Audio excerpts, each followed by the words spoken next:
교사쌤이나 하나님의 말씀은 로마서 1장 1절부터 7절까지입니다. 함께 큰 목소리로 합독하여 읽도록 하겠습니다. 시작. 예수 그리스도의 종 바울은 사도로 부르심을 받아 하나님의 복음을 위하여 택정함을 입었으니 이 복음은 하나님이 선지자들로 말미암아 그의 아들에 관하여 성경에 미리 약속하신 것이라. 이 아들로 말하면 육신으로는 다윗의 혈통에서 나셨고 성결의 영으로는 죽은 가운데서 부활하여 능력으로 하나님의 아들로 인정되셨으니 곧 우리 주 예수 그리스도시니라. 그로 말미암아 우리가 은혜와 사도의 직분을 받아 그 이름을 위하여 모든 이방인 중에서 믿어 순종케 하나니 너희도 그들 중에 있어 예수 그리스도의 것으로 부르심을 입은 자니라. 로마에 있어 하나님의 사랑하심을 입고 성도로 부르심을 입은 모든 자에게 하나님 우리 아버지와 주 예수 그리스도로 쫓아 은혜와 평강이 있기를 원하노라. 아멘. 성경책을 내려놓으시고 저를 잘 봐주시면 감사하겠습니다. 한 해 사역을 시작하면서 우리 선생님들과 함께 교사 세미나를 진행하며 어떤 말씀을 나눌까 제가 하나님 앞에 무릎 꿇고 기도하다가 우리 선생님들 우리가 믿어야 될 것은 복음입니다. 아멘이시죠? 또한 우리가 가르치고 전해야 될 것도 복음입니다. 한 해 동안 아이들의 심령 가운데 복음을 심어줘야 되기 때문에 우리가 먼저 복음을 믿어야 되고 우리가 이 복음을 알고 가르칠 수 있어야 되는 겁니다. 그래서 오늘 첫 시간에 다른 무엇보다도 오늘 복음이라는 제목으로 오늘 복음에 대해서 하는 하나님의 말씀을 나눌 것입니다. 오늘 모든 선생님들은 오늘 복음이 무엇인지 오늘 잘 듣고 이 복음을 전할 수 있어야 되는 것이고 이 복음을 전해서 영혼을 살릴 수 있어야 됩니다. 복음을 전하고 영혼을 살리는 우리 모든 교사들 되기를 주님의 이름으로 축복합니다. 자, 여러분 복음이 뭘까요? 복음을 한마디로 정의하면 뭐라고 정의할 수 있을까요? 복음을 한마디로 정의하려면 예수가 복음입니다, 여러분들. 복음은 예수입니다. 조금 더 구체적으로 말하면은 예수가 그리스도가 되셨다는 것이 복음입니다. 더 쉽게 말하면은 예수가 구세주가 되셨다는 것이 이것이 복음입니다. 여러분 복음은 복잡한 것도 아니고 여러분 어려운 것도 아닙니다. 예수가 복음입니다. 한번 따라합시다. 예수가 복음이다. 더 크게 예수가 복음이다. 더 구체적으로 말하면은 예수가 구세주가 되셨다는 이 소식이 복음인 것입니다. 이 복음을 전해서 영혼을 살리기를 주님의 이름으로 축복합니다. 자, 그런데 여러분 복음이라는 단어의 이 원어는 유앙겔리온이라는 단어로 복음의 원어를 표현합니다. 그런데 이 유앙겔리온이라는 이 단어는 원래 여러분 정치적인 용어고 군사적인 용어였습니다. 이 당시에 이 단어를 로마 시대에 굉장히 많이 쓰던 용어가 유앙겔리온이라는 단어였습니다. 이 단어를 언제 사용하냐면은 여러분 로마 황제가 식민지를 지배할 때 정복전쟁을 해서 식민지를 지배합니다. 그래서 군사를 이끌고 정복할 지역에 딱 들어가게 되면은 뭐라고 선포하냐면은 식민지 백성들아 로마 나라가 너희에게 임했다. 너희는 이제 황제의 자녀가 되었다. 라고 외치는 이것이 이렇게 선포하는데 이거를 로마 사람들은 유앙겔리온이라고 한 겁니다.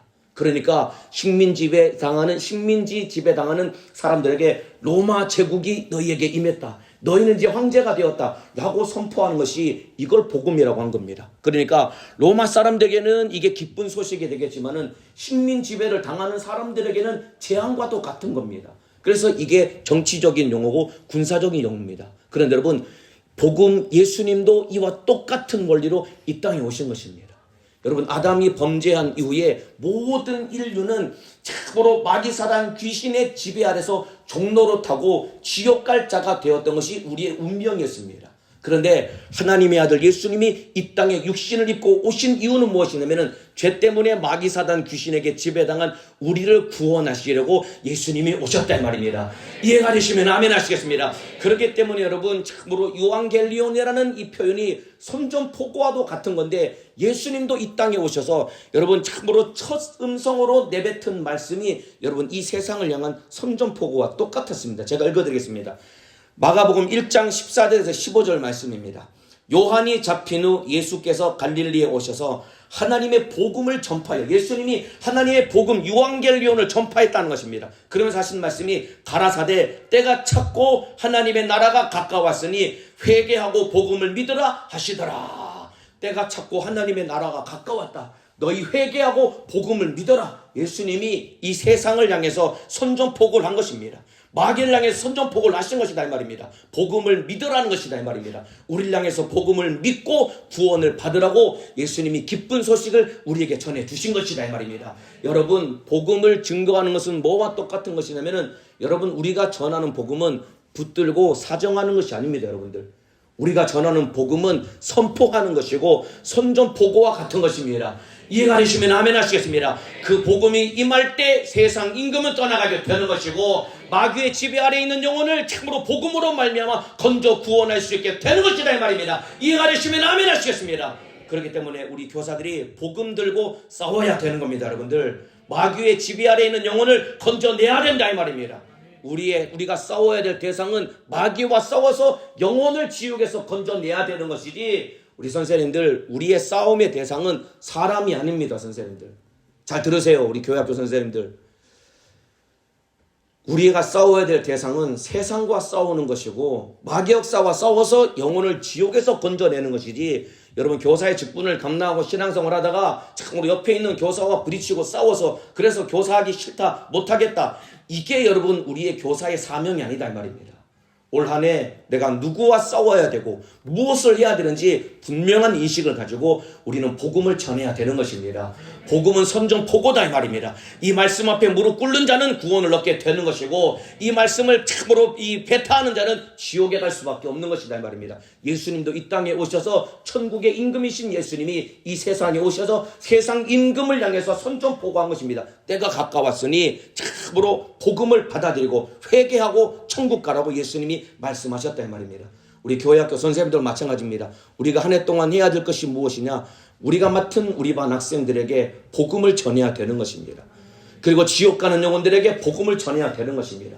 그 영혼을 건져내야 되는 것입니다. 참으로 이 하나님의 말씀을 전해서 지옥 가는 영혼을 살려내기를 주님의 이름으로 축복합니다. 자, 그래서 예수가 복음이고 예수님은 이 땅에 복음이신 예수님이 이 땅에 오셨을 때 세상을 향해서 선전포고하듯이 하나님의 때가 가까웠고 천국이 왔으니까 너희 회개하고 복음을 받아들이라고 선포하신 것과 똑같이 우리도 이 복음을 선포하고 전해야 되는데, 여러분, 참으로 예수님이, 쉽게 말하면 예수님이 복음인데 왜 예수님이 복음이 되셨는지 2절부터 4절까지 예수님이 왜 복음이 되셨는지 그 의미를 2절부터 4절까지 설명하고 있습니다. 제가 2절을 읽어드리겠습니다. 이 복음은 하나님이 선지자들로 말미암아 그의 아들에 관하여 성경에 미리 약속하신 것이라. 이 복음은 그 아들에 관한 것인데 선지자들로 말미암아 성경에 미리 약속하셨다라고 기록하고 있습니다. 여러분, 하나님이 우리에게 약속을 주셨다는 것입니다. 여러분, 약속은 누구와 할까요? 누구와 약속을 할까요? 함께 상대할 만한 가치가 있는 사람과 약속을 하는 겁니다.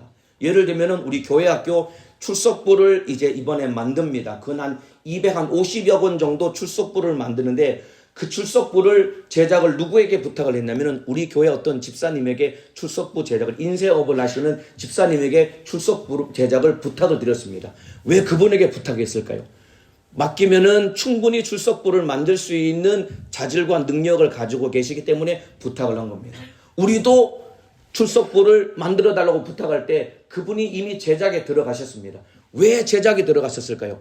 만들어주면은 우리가 돈을 줄 줄로 확실하게 믿으니까 이 출석부를 제작하고 있는 겁니다. 이와 같습니다. 여러분들, 하나님이 우리에게 선지자들로 말미암아 아들을 주시겠다고 약속을 하셨다는 것은, 여러분, 하나님이 우리를 약속의 당사자, 계약의 당사자로 우리를 인정해 주신 것입니다.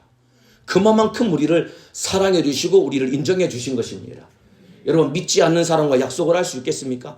아니다 이 말입니다. 하나님이 우리를 그만큼 사랑해 주셨고 우리를 참으로 믿어 주셨고 대상으로, 사랑의 대상으로 인정해 주셨기 때문에 우리와 약속을 하실 것인데, 여러분, 이 선지자들로 말미암아 아들을 주시겠다고 약속하신 이 말씀 안에는 어떤 의미가 들어있냐면은, 하나님은 우리와 약속을 지키실 수 있을 만큼 하나님은 신실하신 분이라는 의미가 그 속에 들어있는 것이고, 또한 하나님은 우리와 약속을 능히 지킬 수 있는 충분한 능력을 가지신 분이라는 것이 약속했다는 말의 의미가 들어있는 것이다 이 말입니다. 예를 들면 이런 겁니다. 가장 흔히 잘하는 약속이 있죠. 사람 만나면은, 오랜만에 사람 만나면은 이런 약속을 하죠. 밥 한번 먹자고. 반갑다고. 얼마만이냐고. 잘 지내고 있지? 그러면서 헤어지면서 꼭 약속을 하죠. 밥 한번 먹자고. 그런데 그 약속 잘 지키시나요?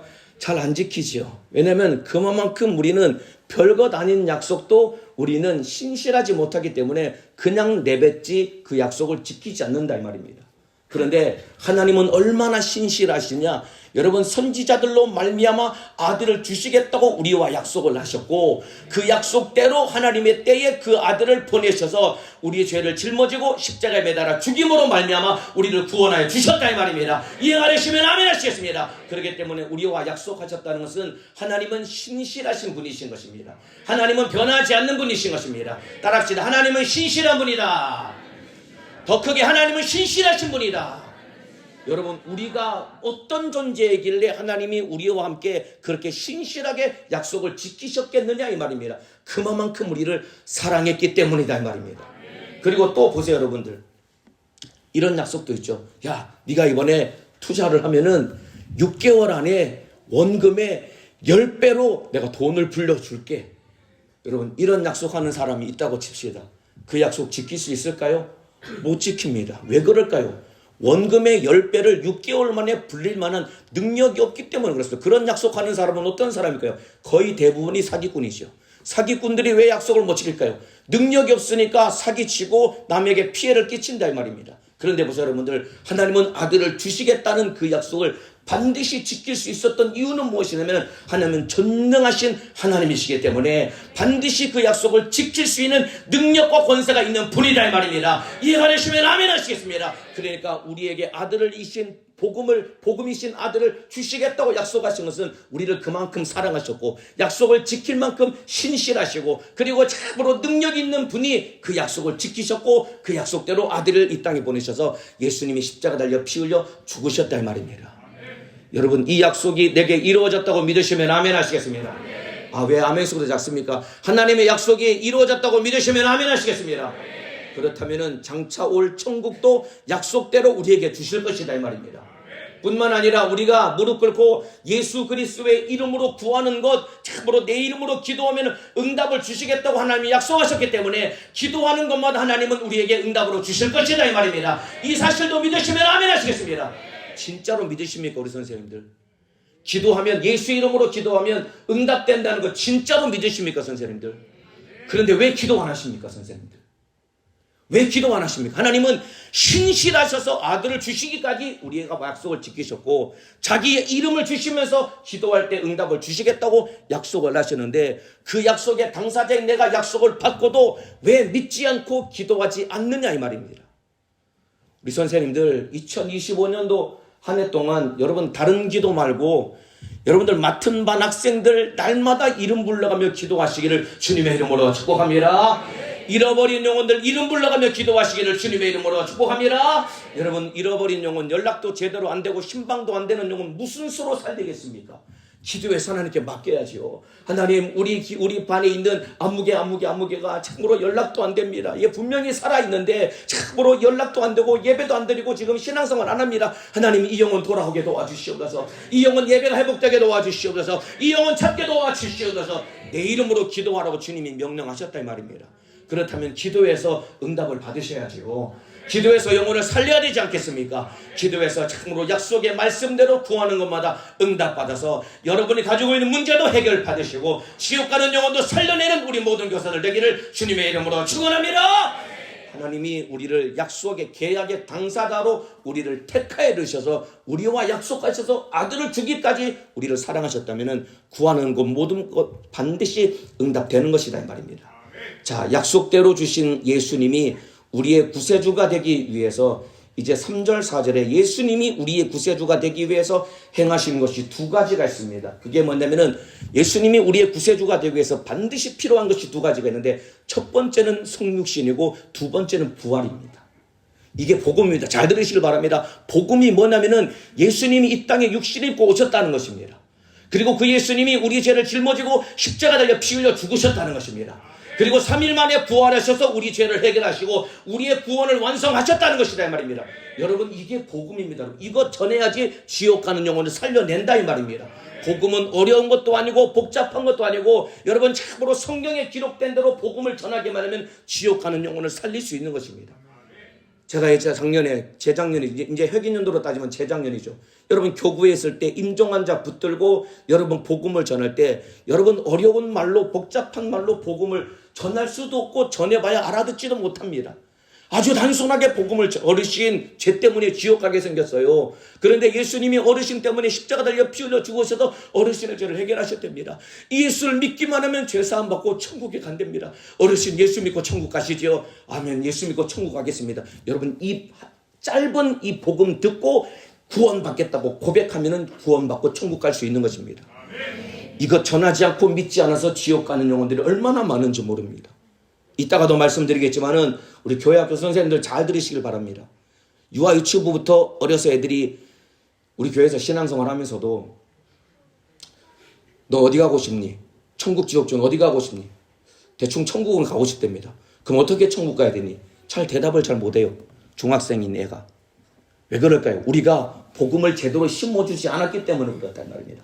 우리 선생님들 참으로 복음을 심어주기를 주님의 이름으로 축복합니다. 여러분, 복음을 심어주는 것은 주일날 설교 때 사역자들이 설교할 때만 복음을 심어줘야 되는 것이 아닙니다. 선생님들이 애들 신방할 때마다 이 복음을 심어주어야 된다 이 말입니다. 공과 공부 시간마다 복음을 선포해야 된다 이 말입니다.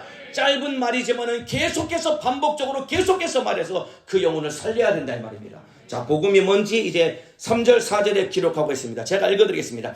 이 아들로 말하면 육신으로는 다윗의 혈통에서 나셨고, 하나님의 아들이 육신을 입고 이 땅에 오셨다는 것입니다. 왜 육신을 입고 하나님의 아들이 이 땅에 오셨을까요? 왜 그러냐면 죄의 싹은 사망이기 때문에, 여러분 참으로 죄 때문에 죽게 된 우리 영혼을 건져 구원하기 위해서는 예수님이 우리와 똑같은 육신을 입고 오셔서 우리 죄를 짊어지고 십자가 달려 피 흘려 죽으셔야지만이 우리를 구원할 수 있기 때문에 하나님의 아들이 육신을 입고 이 땅에 오신 것이다 이 말입니다. 이해가 되시면 아멘 하시겠습니다. 자, 그런데 여기 다윗의 혈통에서 나셨고, 다윗의 혈통에서 나셨다는 것은 사무엘 하에 보면은 하나님께서 다윗과 함께 너의 후손을 통해서 참으로 영원히 왕이 될 자를 내가 보내주겠다고 하나님이 다윗과 언약을 체결했기 때문에 다윗의 혈통으로 오신 것도 있지만은, 다윗의 혈통으로 오셨다는 말은 여러분 사람으로 오셨다는 것입니다. 자, 잘 들으세요. 예수님이 이 땅에, 하나님의 아들이 이 땅에 오실 때 왜 꼭 사람으로 오셨을까요? 양으로 오셔도 되지 않았을까요? 하나님이 그냥 참하고 예쁜 양 하나 하나님이 뜻을 정하시면은 하나님 뜻대로 되는 거니까 양 한 마리 잘 보내가지고 양을 죽여가지고 그렇게 피 흘림으로 말미암아 양이 너희를 위해서 죽어서 너희 죄를 해결했으니까 믿고 구원받으라 라고 하나님이 정하실 수 있는데, 왜 하필이면 우리와 똑같은 하나님께서 사람의 몸을 입고 오셔가지고 왜 십자가 달려 피 흘려 죽으셨을까요? 왜 사람의 모양으로 오셨을까요? 왜 그러냐면은, 여러분 예수님이 십자가 달려 피 흘려 죽으러 오시기만 했다면은 어릴 때, 태어났을 때, 갓난아기 때 여러분 헤롯 왕의 손에 의해서 칼로 배임을 당해서 죽어도 우리를 구원할 수 있는 겁니다. 그런데 왜 굳이 예수님이 33년 동안 공생애를 사시다가 그때 왜 죽으셨을까요? 왜 그러냐면은 예수님은 우리와 똑같은 인생을 사시면서 우리가 당했던 이 모든 고난과 시험을 친히 그 육체에 감당하심으로 말미암아 우리의 모든 사정을 아시고 우리를 위로하시고 참으로 죄와 사망과 지옥에서 뿐만 아니라 우리의 병든 마음과 생각에서도 우리를 구원하시려고 사람의 모양으로 오신 것이고 공생애를 사시고 십자가 달려 피 흘려 죽으신 것이다 이 말입니다. 이해가 되시면 아멘 하시겠습니다. 그러니까 한마디로 말하면 예수님이 공생애를 사신 것은 우리와 똑같이 시험을 당하시면서 우리와 똑같은 인생을 사시면서 고난당하시려고 오셨다는 것입니다. 자, 보세요. 예수님이 여러분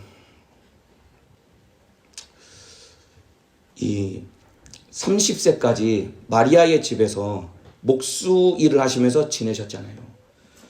그때 뭐 별탈 없이 지낸 것처럼 보일 수 있겠지만은, 그런데 성경을, 복음서를 찬찬히 들여다보면은 예수님이 여러분 어려서부터 엄청나게 멸시와 천대를 받으시면서 예수님이 성장하셨고 생애를 사셨습니다, 여러분들.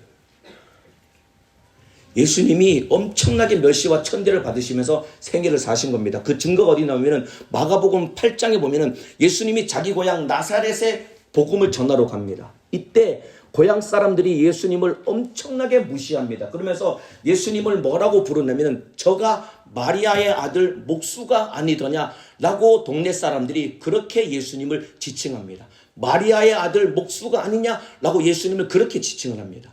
여러분, 이거는 한 사람을 아주 인격적으로 모욕하는 표현인 겁니다. 왜 그러냐면 유대인들은 여러분 부계 중심의 사회이기 때문에 누구의 아들 할 때는 반드시 아버지의 이름을 거론한 다음에 아들이라고 표현하는 겁니다. 그래서 이 여호수아도 눈의 아들 여호수아라고 하지요. 참으로 아브라함이 이삭을 낳고 이삭이 야곱을 낳고 야곱이 요셉을 낳고 유다를 낳고 족보당에도 아버지 이름으로 쫙 이어집니다. 그런데 예수님을 향해서 저가 마리아의 아들 목수가 아니냐라고 표현한 것은 무슨 말이냐면은, 여러분 사실 예수님은 사생아로 태어나셨잖아요. 그렇죠? 아버지가 없이 사생아로 태어난 겁니다. 그런데 기가 막히게도 나사렛 사람들이 그 사실을 안 거예요. 그러니까 마리아의 아들 목수가 아니냐, 이 말은 애비 없는 자식이라고 예수를 비난한 겁니다. 어려서부터 예수님이 동네 사람들에게 손가락질 당하면서 저 애비 없는 자식이라고 손가락질 당하면서 사셨던 겁니다. 오죽하면 여러분 예수님의 동생들이 예수님을 인정하지 않았던 거 알고 계시죠? 예수님이 복음을 전할 때 예수님의 동생들이 와가지고 우리 형이 미쳤습니다, 저거 제정신 아닙니다, 끌고 가려고 할 때 왜 그러냐면은 동생들이 예수를 당해서 저 애비 없는 자식이라고 손가락질할 때 그 동생들이 들었을 때 자기 형을 형으로 인정하지 않았다 이 말입니다. 집에서도 동생들에게 멸시와 천대를 당하고, 그리고 참으로 동네 사람들에게 애비 없는 자식이라고 사생아라고 손가락질을 당했던 이유가 무엇일까요? 여러분, 우리가 살아갈 때 참으로 이 사람들에게 무시당하고 멸시와 천대를 당할 때 우리 주님이 우리의 사정을 다 알고 계시는 겁니다. 그리고 이사야서 53장에도 하나님의 아들 예수님이 오실 때 어떤 생애를 사실지 아주 상세하게 기록한 구절이 이사야서 53장에도 그가 찔림은 우리의 허물이라며, 그 구절이 이사야서 53장이었죠. 거기에 또 다른 절수에 어떤 표현이 있냐면 저는 질고를 아는 자라라는 표현이 있습니다. 여러분들, 질고를 아는, 질고는 질병의 고통을 말하는 겁니다. 질고를 안다, 성경에서 안다는 말은 확실하게 경험으로 안다는 표현인 것입니다. 여러분, 예수님이 질고를 안다는 것은 복음서에 기록은 되어 있지 않지만은 예수님이 우리가 질병으로 당하는 고통을 친히 알고 이해하시려고 여러분 기록은 되어 있지 않지만은 예수님도 어딘가에 질병을 끌어안고 예수님은 공생애를 사셨던 것이다 이 말입니다. 굳이 제자들에게 내가 어디 아프다고 말을 하지 않았기 때문에 기록이 안 됐을 뿐이지, 여러분 질고를 안다는 것은 예수님이 우리와 똑같이 병을 안고 고통을 당하신 것입니다. 그리고 가장 믿었던 제자들에게 배신을 당했지요. 우리 교회학교 선생님들, 예수님이 우리에게 진정한 복음, 기쁜 소식이 될 수 있는 이유는 무엇이냐면, 물론 우리 죄를 짊어지고 십자가 달려 피 흘려 죽으셔서 우리를 죄와 사망과 지옥에서 구원하셨을 뿐만 아니라 예수님은 우리보다 더 비참하게 멸시와 천대당하고 사생아라고 손가락질 당하면서 성장을 한 겁니다. 그 어린애가 그리고 우리와 똑같은 질병을 짊어지고 고통을 당하셨고, 그리고 가장 가까이 있는 제자들에게 배신을 당하면서 온갖 시험과 고난과 고통을 생애 가운데 다 짊어지심으로 말미암아 우리의 사정을 아시기 때문에 우리를 능히 도와줄 수 있는 분이다 이 말입니다. 이해가 되시면 아멘 하시겠습니다. 자, 그 내용이 히브리서 4장 15절에 나옵니다. 우리에게 있는 대제사장은, 여기서 말하는 대제사장은 예수님을 말하는 겁니다. 우리에게 있는 대제사장은 우리의 연약함을 체휼하지 아니하는 자가 아니요, 이게 어려운 말 같지만은 우리의 연약함을 다 아시는 분이라는 것입니다. 우리의 연약함을 체휼하지 아니하는 자가 아니요, 이 말은 우리의 연약함을 다 아시는 분이라는 겁니다. 왜 아실까요? 전지하시기 때문에 아는 수준을 뛰어넘어서 예수님이 33년간 공생애를 사시면서 멸시와 천대를 당하시고 질병을 짊어지고 고통을 당하셨고 가장 가까운 사람들에게 배신을 당하시면서 우리가 한평생 살면서 당할 아픔과 고통을 예수님이 친히 육체에 다 경험하셨기 때문에 우리 사정을 아시는 분이다 이 말입니다. 이해가 되시면 아멘 하시겠습니다. 그래서 여러분, 우리가 그 주님 앞에 무릎 꿇고 내 사정을 아뢰어 드릴 때 네 사정을 내가 다 안다라고 주님은 우리 편이 되어주시는 분이시고 우리를 능히 위로할 수 있는 분이 되시는 것이다 이 말입니다. 이해가 되시면 아멘 하시겠습니다. 여러분, 저도 참 마음이 힘들고 어려울 때 하나님 앞에 기도하거든요. 진짜 마음이 이 정리가 안 되고 마음이 너무 괴로울 때 하나님 앞에 어떻게 누구한테 말할 수도 없고 도와달라고 할 수도 없잖아요. 그때 뭐 하냐면은 와서 무릎 꿇고 기도합니다. 하나님 도와주세요. 하나님, 이런 문제가 있고 마음이 너무 힘들고 괴롭습니다. 하나님 도와주세요. 기도하면은 참으로 진짜 주체할 수 없는 힘든 마음을 들고 와서 앉았지만은 기도할 때 주님이 내가 네 마음 다 안다. 내가 네 마음 다 안다. 염려하지 말고 나에게 맡기라. 주님이 말씀하시더라 이 말입니다. 여러분, 예수님은 우리 사정을 다 아시는 분이십니다. 예수님은 내 사정을 다 안다고 믿으시면 아멘 하시겠습니다. 전지하시기 때문에 아는 것이 아니라 우리와 똑같이 고난을 당하셨기 때문에 다 아신다 이 말입니다. 우리 교회학교 선생님들 앉아 계신 분들 가운데 여러 가지 많은 어려움들을 가지고 계시죠. 남편 때문에 속 썩어서 감당이 안 되고, 자식들이 속 썩어서 감당이 안 되고, 가난 때문에, 질병 때문에 사람과 부딪히며 참으로 힘들다, 어렵다, 정말 나는 이제 더 이상 직분이고 뭐고 내 신앙생활도 조차 안 되겠다, 힘든 선생님들 계십니까? 여러분의 사정을 주님이 가장 잘 알고 계십니다. 여러분이 겪었던 어떤 속상한 일, 힘든 일보다도 예수님이 더 고통을 겪으셨다 이 말입니다. 고아 취급을 당했다니까요. 애비 없는 자식이라고 손가락질을 당했다니까요. 그러니까 동생들도 자기 맏형인 예수를 인정하지 않았던 겁니다. 이 모든 멸시와 천대를 참으로 친히 그 공생의 가운데 겪으심으로 말미암아 우리 사정을 당하시는 우리 예수님께 우리 선생님들 2025년도 한 해 동안 직분을 감당하실 때 어떠한 힘들고 어렵고 속상한 일이 있을지라도 주님 앞에 무릎 꿇고 주님 앞에 다 아뢰어 드림으로 말미암아 내 모든 사정을 아시고 능히 도와주시고 위로해 주시는 예수님과 함께 참으로 힘들고 어려울 때마다 일어서서 넉넉히 직분과 사명을 감당하시기를 예수님의 이름으로 축원합니다. 주님 의지해야 된다 이 말입니다. 주님만 바라봐야 된다 이 말입니다.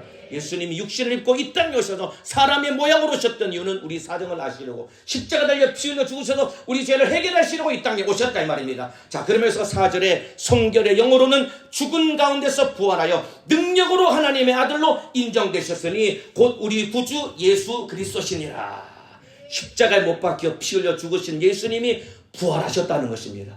예수가 부활했다고 믿으시면 큰 소리로 아멘 하시겠습니다.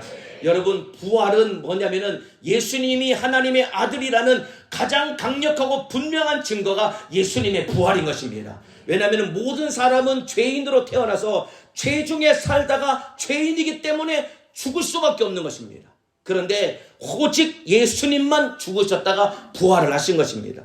왜냐하면 예수님만이 죄가 없는 하나님의 아들이기 때문에 그렇습니다.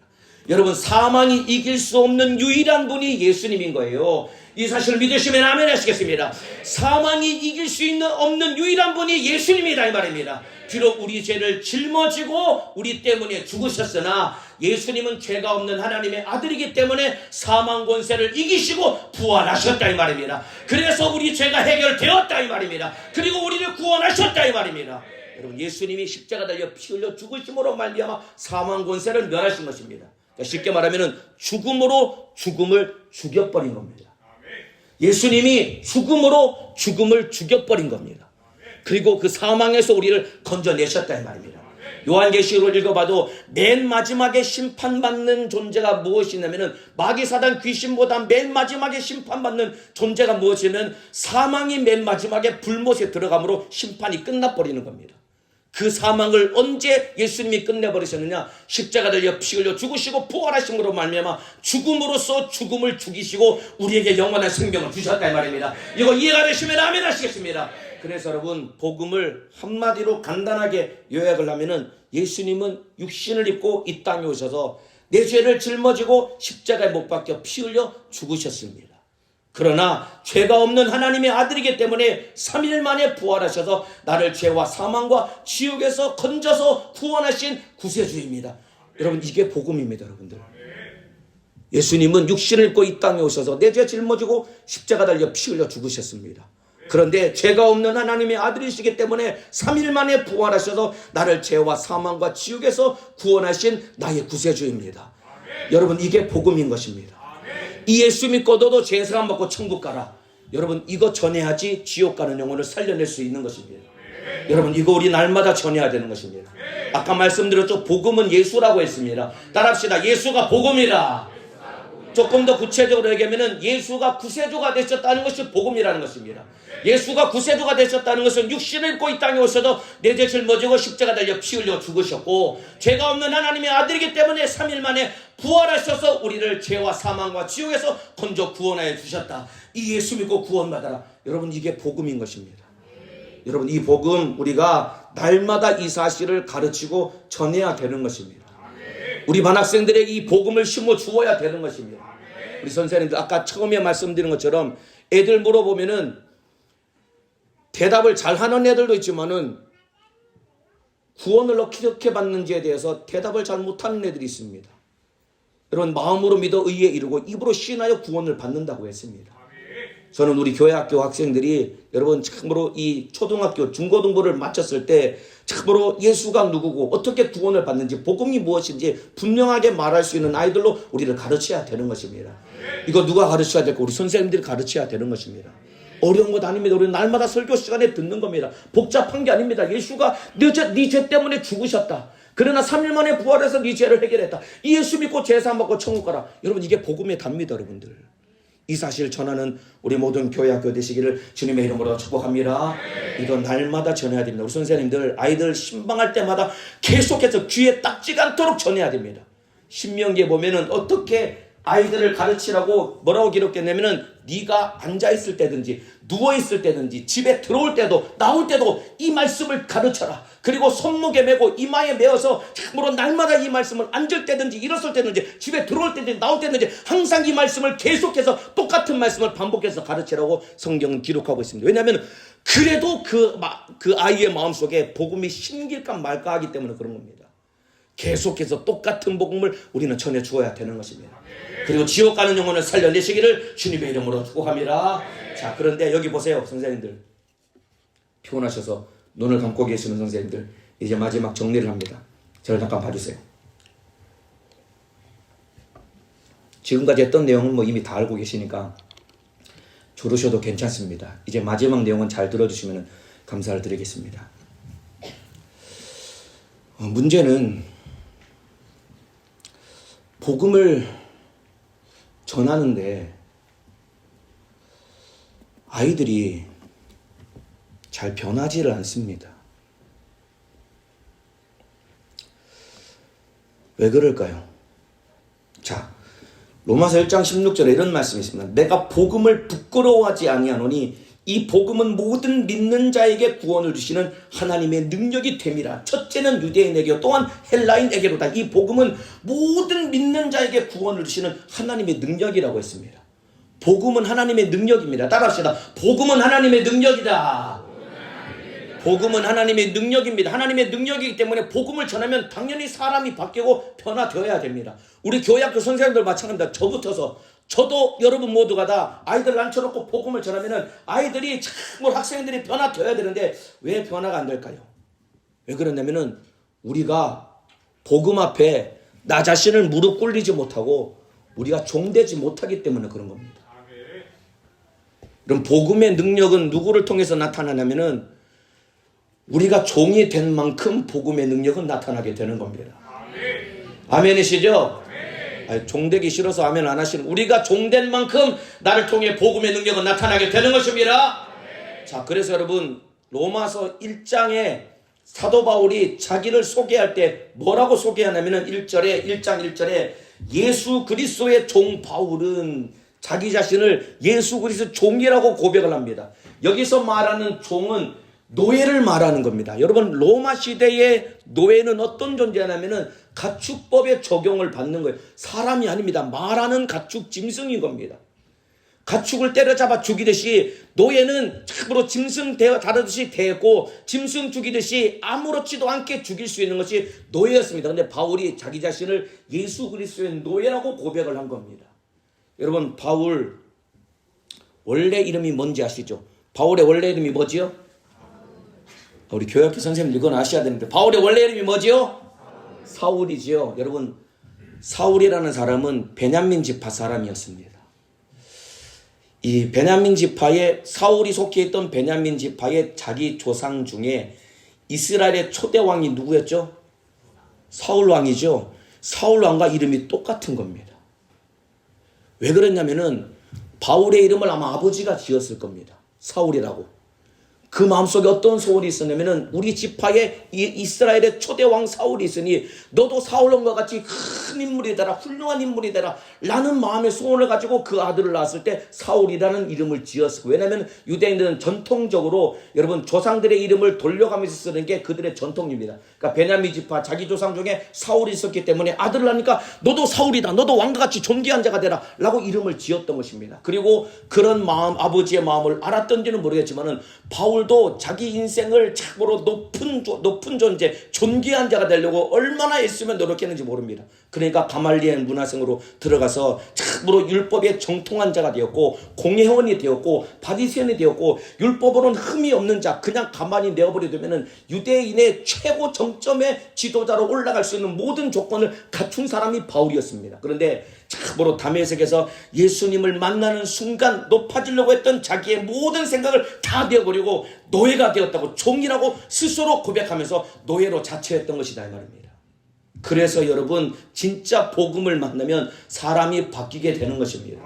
왜냐하면 복음에는 능력이 있기 때문에 진짜 복음을 만나면 사람이 변화되는 것이다 이 말입니다. 우리 교회학교 선생님들 참으로 예수 그리스도의 종이 되시기를 예수님의 이름으로 축복합니다. 높아지려고 하지 말고 낮아지시기를 주님의 이름으로 축원합니다. 여러분, 복음 여러분 이론적으로 알고 교리적으로 알고 달달달 외워서 그러면 그거 전하고 가르친다고 사람이 바뀌는 것이 아닙니다. 여러분들, 내가 엎드러지고 내가 순종하는 만큼 사람이 변화되는 것입니다. 바울이 보세요. 여러분들, 그렇게 높아지려고 했던 바울이 예수 그리스도 종이 되어서 노예가 되어가지고 예수님이 가라면 가고 오라면 오는 사람이 되니까 그를 통해 여러분 엄청난 이적이 행해지니까 복음을 전할 때 지옥 가는 영혼들이 살아나게 되는 것이고, 병든 자가 고침을 받게 되는 것이고, 참으로 악한 귀신이 떠나가게 되는 것이다 이 말입니다.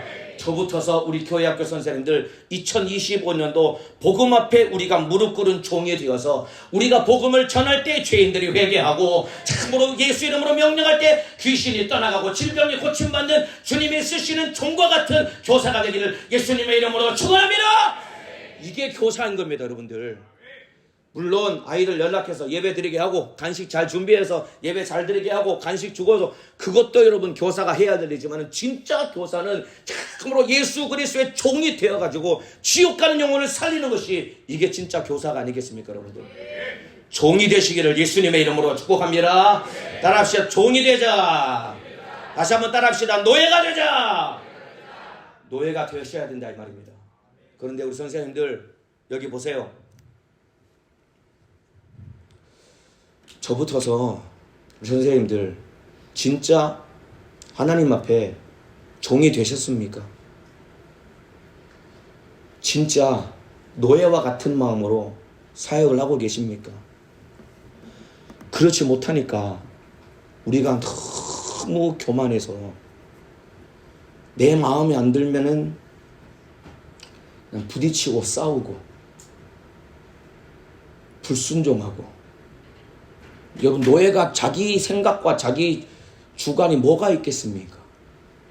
그런데 우리는 예수 그리스도의 종이 되어야 되는데, 여러분, 주의 종이라는 표현은 목회자들에게 갖다 붙이는 그냥 허울 좋은 여러분 그런 명칭이 아닙니다. 모든 예수 믿고 구원받은 자는 주의 종인 것입니다. 여러분들, 이거 믿으시지요? 그렇다면 주의 종이 되어야지요. 작년 한 해 예수 믿고 구원받은 우리 선생님들 얼마나 기관 안에서 주의 종이 되어서 여러분 순종하며 하나님의 뜻대로 직분과 사명을 감당하셨습니까? 서로 싸우고 시기하고 질투하고 다투고 이 사람 마음에 안 들어서 교사하기 싫습니다. 못하겠습니다. 이런 것은 나한테 사정이 안 맞아서 저는 하기 싫습니다. 여러분 이게 노예의 입에서 나와야 될 말일까요? 그거 아니잖아요. 그런데 저부터서 하나님의 말씀에 얼마나 불순종합니까? 여러분 기관에 세운 부장님, 학년장님 그리고 기관의 장들 하나님이 세운 일꾼입니다. 여러분들 하나님이 쓰시려고 세운 일꾼입니다. 그렇다면 참으로 주님이 세우셨기 때문에 순종해야 되는 것입니다. 큰 소리로 아멘 하시길 바랍니다. 여러분들 올해 기관장들이 굉장히 많이 바뀌었습니다. 우리 교회학교 교구도 많이 바뀌었습니다. 교구가 절반이 교구장이 바뀌었습니다. 우리 교회학교도 마찬가지입니다. 기관장들이 거의 다 바뀌었습니다. 사역자들도 대부분 바뀌었습니다. 우리 유아이 주부 빼고는 각 기관이 학년장님이든 부장님이든 사역자든 다 바뀌었습니다. 여러분 이 가운데서 이 기관에 왔더니 이런 교사가 있어서 마음에 안 들고 여기는 이런 것 때문에 마음에 안 들고 여러분 그렇게 생각하고 말하는 것 자체가 여러분 내가 구원받은 자로서 하나님 앞에 올바른 태도인가 생각을 해봐야 된다 이 말입니다. 종은 자기 생각이 없는 겁니다. 2025년도 한 해 동안 우리 교회학교 선생님들 하나님 앞에 종 되시기를 주님의 이름으로 축복합니다. 주님이 무엇을 말씀하시든지 안이오가 없이 순종하는 자가 되기를 예수님의 이름으로 축복합니다. 따라합시다. 주의 종이 되자. 옆 사람 보고 손 한번 잡으시면서 한번 인사합시다. 우리 주의 종이 됩시다. 또 한번 인사합시다. 우리 예수님의 노예가 됩시다. 여러분 사람의 종대라는 게 아닙니다. 여러분 주님의 노예가 되어야 되는 것입니다. 아멘이시죠? 주님이 시키면은 아니오가 없이 순종할 수 있는 사람 되기를 주님의 이름으로 축복합니다. 그러면은 우리 교회학교 부흥할 수 있는 거예요. 아멘이시죠? 순종만 하면 부흥한다 이 말입니다. 하나만 되면 부흥할 수 있다 이 말입니다. 순종하지 않으니까 하나 되지 못하는 것이고 분리되고 이간되니까 영혼 살리지 못하는 것이다 이 말입니다. 여러분들 이제 내 생각은 없이 아니오가 없이 무조건 아멘하며 우리는 순종해야 되는 것입니다. 참으로 하나님 앞에 내 생각은 없이 나는 죽었습니다. 여러분 종이 무슨 자기 의견이 있고 자기 생각이 뭐가 있겠습니까? 그냥 아멘하고 순종만 하면 되는 것입니다. 순종해서 하나님의 뜻을 이루기를 주님의 이름으로 축복합니다. 자, 그러면서 이제 또 바울이 1절 후반부에 자기를 뭐라고 소개하냐면 사도로 부르심을 받아 하나님의 복음을 위하여 택정함을 입었나니. 바울이 사도로 부르심을 받았다는 것입니다.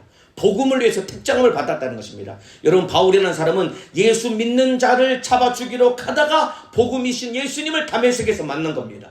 그리고 그 예수님을 만난 다음에 복음을 전하기 위해서 보내심을 받았다는 것이다 이 말입니다.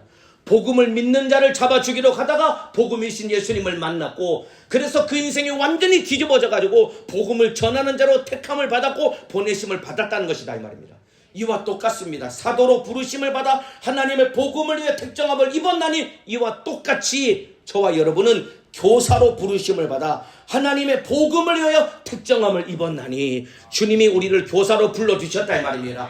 왜 불러주셨느냐? 복음을 전하라고 우리를 택하여 주셨다 이 말입니다. 이 복음을 전하는 자가 되기를 주님의 이름으로 축복합니다. 그러기 위해서 나부터 복음 앞에 무릎을 꿇려야 된다 이 말입니다. 나부터 종이 되어야 된다 이 말입니다. 그래야 능력이 나타난다 이 말입니다. 자, 그러면서 바울은 이 복음을 위해서 택함을 받았기 때문에 로마에 있는 성도들에게도 이 복음을 전하기를 간절히 원했습니다. 그래서 로마서 1장 10절에 어떠하든지 이제 하나님의 뜻 안에서 너희에게로 나아갈 좋은 길 얻기를 구하노라. 내가 너희에게도 복음 전하러 가고 싶다 라고 편지를 쓴 겁니다. 여러분 사도 바울이 쓴 13권의 서신서는 전부 다 자기가 세운 교회에다가 편지를 쓴 겁니다. 근데 유일하게 로마서 한 권만 자기가 세운 교회가 아닌 곳에다가 미리 편지를 보내면서 내가 너희들에게 가서 복음을 전하고 싶다라고 편지를 쓸 만큼 바울은 로마에도 복음을 전하기를 간절히 원했던 겁니다. 그러면서 10절에 어떠하든지 이제 하나님의 뜻 안에서 너희에게로 나아갈 좋은 길 얻기를 구하노라. 이 말은 참으로 로마로 갈 수 있는 좋은 길이 열렸으면 좋겠다라고 참으로 기대하면서 편지를 쓴 겁니다. 그런데 여러분들 바울이 로마로 가는 좋은 길을 구했는데 어떻게 로마로 갔을까요? 죄수의 신분으로 갔습니다. 여러분들. 복음을 위해 택함을 받았고 복음을 위해 보내심을 받았고 예수님이 로마로 가라고 명령을 했습니다. 사도 바울에게. 네가 예루살렘에서 나의 일을 증거한 것처럼 너는 로마에서도 내 일을 전해야 될 것이다 라고 참으로 예수님이 갈 것이라고 명령했고, 바울도 가고 싶었고 좋은 길을 얻기를 원한다고 미리 편지를 써서 보냈는데 결국 어떤 모양새로 갔냐면은 죄수의 신분으로 여러분 로마에 간 겁니다. 여러분들, 선생님들, 복음을 따라가는 길 때로는 내가 원치 않는 모습으로 가야 될 때도 있는 겁니다. 그럼에도 우리 순종할 수 있어야 되는 겁니다. 선생님들, 여러분 기관 그리고 여러분이 맡은 학생, 여러분 마음에 꼭 맞습니까? 100% 맞습니까? 함께 사역하는 사람들, 내 마음에 꼭 맞는 사람들만 있습니까? 그렇지 않아요. 그럴지라도 내가 원하지 않는 모습으로 가야할지라도 복음을 전하러 가는 길을 하면은 그 길에 순종해야 되는 것입니다. 큰 소리로 아멘 하시길 바라겠습니다. 불평불만 있을 수는 없는 겁니다. 그런데 보세요, 여러분들. 로마로 보낼 때 좋은 길 얻기를 구한다고 했죠. 근데 모양새는 죄수의 신분으로 간 겁니다. 그런데 하나님 보시기에는 이 모양새가 가장 좋은 방법입니다. 왜냐하면 이 유대인들이 바울을 잡아 죽이려고 득달같이 달려들었는데 참으로 죄수의 신분으로 만들어 버려가지고 자기 사비를 사용하지 않고 로마 군사들의 보호를 받으면서 로마의 국비를 들여서 바울이 그 먼 거리를 로마로 갈 수 있었던 것입니다.